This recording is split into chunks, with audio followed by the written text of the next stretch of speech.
एक ऐसे शख्स को पेश कर रहा हूं आपके सामने जो बुजुर्ग है और गब्बर की शोले फिल्म के डायलॉग मशहूर हुए थे, या हरियाणा विधानसभा में दादा गौतम के डायलॉग मशहूर हुए हैं। और हमारे ऐसे आदमी हैं जो मुख्यमंत्री जी को भी जो चाहे बोल देते हैं।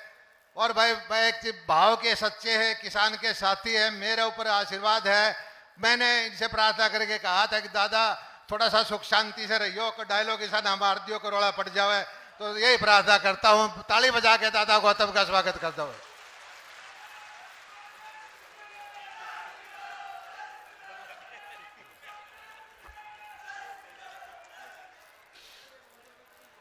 हरियाणा के मोअज़्ज़िज़ मेहमान, त्रिपुरा के पूर्व मुख्यमंत्री और हरियाणा के बीजेपी के प्रभारी माननीय विपुल देव जी, हमारे हरियाणा के मुख्यमंत्री परम आदरणीय बहुत ही तपस्वी जीव मनोहर लाल खट्टर जी,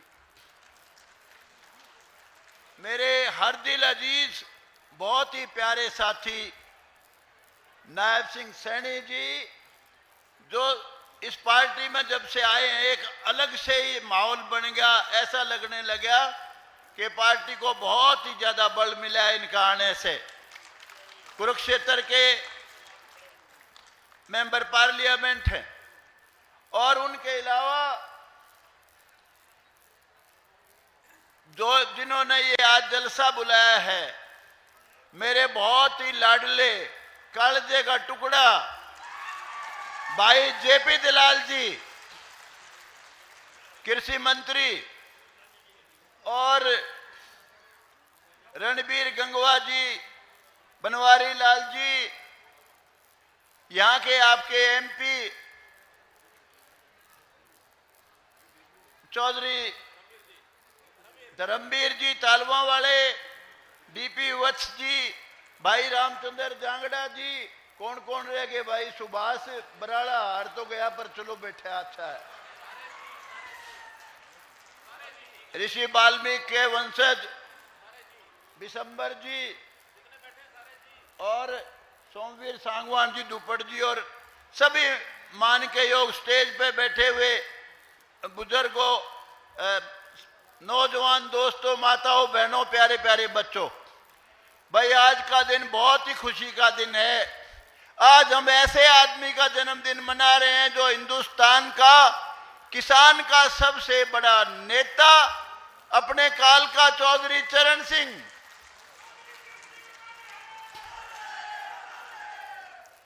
और महान देश भगत, आजादी की लड़ाई लड़ने वाले, न्यायिक, ईमानदार और नेक नीति के इंसान, जो 3 बार 3 हुकूमत जो शुरू में बनी उसमें मंत्री रहे, यूपी में पंत की, गोविंद बल्लभ पंत की हुकूमत में, संपूर्णानंद जी डॉक्टर की हुकूमत में और चंद्र भानुगुप्त की हुकूमत में, उसके बाद 2 बार यूपी के चीफ मिनिस्टर बने और जमींदारा जो प्रथा थी उसको खत्म किया उन्होंने।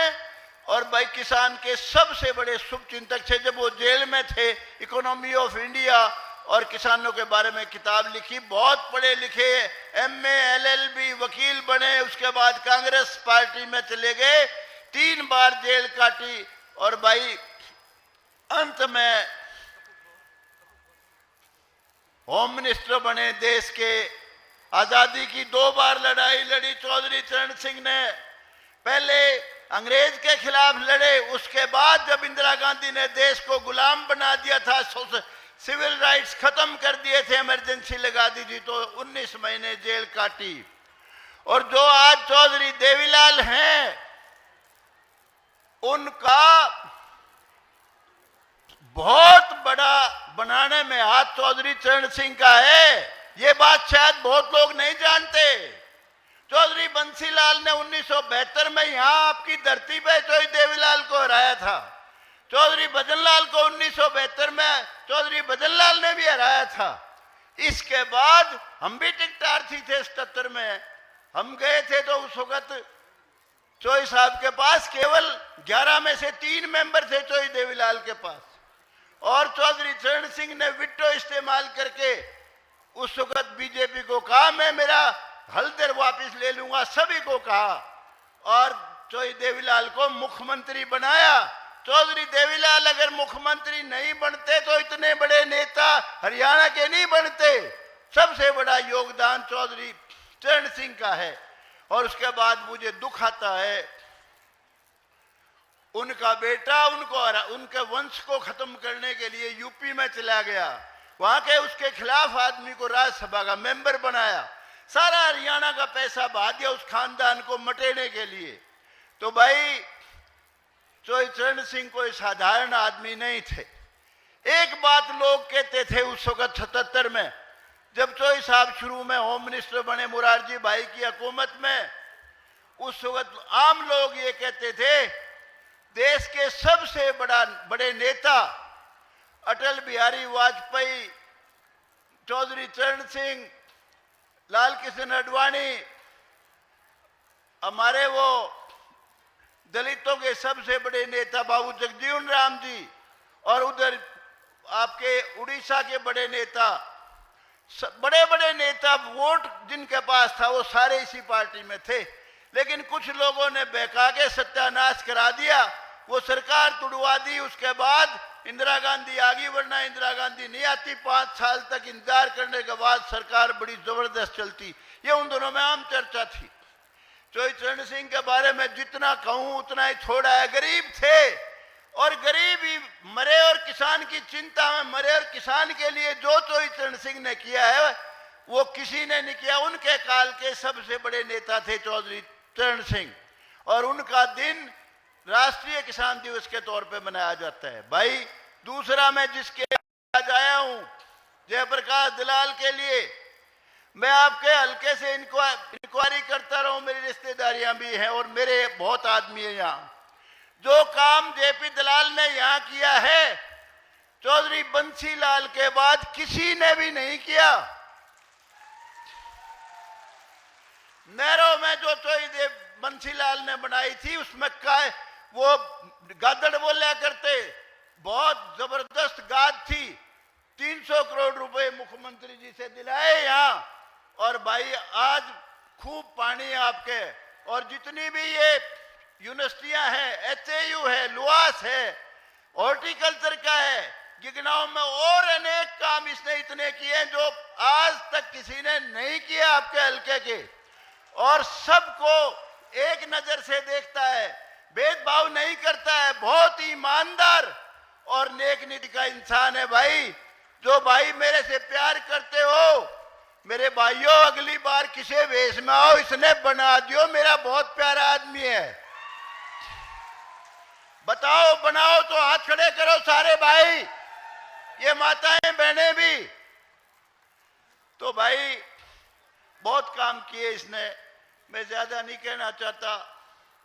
जिस तरह से जो बहुत लोग चौधरी देवीलाल को बड़ा मानते हैं, बहुत लोग जो सर छोटू राम को पूजते हैं, सर छोटू राम को जो बनाने का सबसे बड़ा रोल था सेठ छाजू राम का था। सेठ छाजू राम ने उनको पढ़ाया, बहुत गरीब घर से थे सर छोटू राम, और उसके बाद पढ़ाया नहीं। एक बार चौधरी साहब ने कहा कि भाई मैं मकान बनाना चाहता हूं, तू बहुत बड़ा सेठ है, बहुत बड़ा दानी है, भाई मेरे मकान बनाने में मेरी मदद कर दे।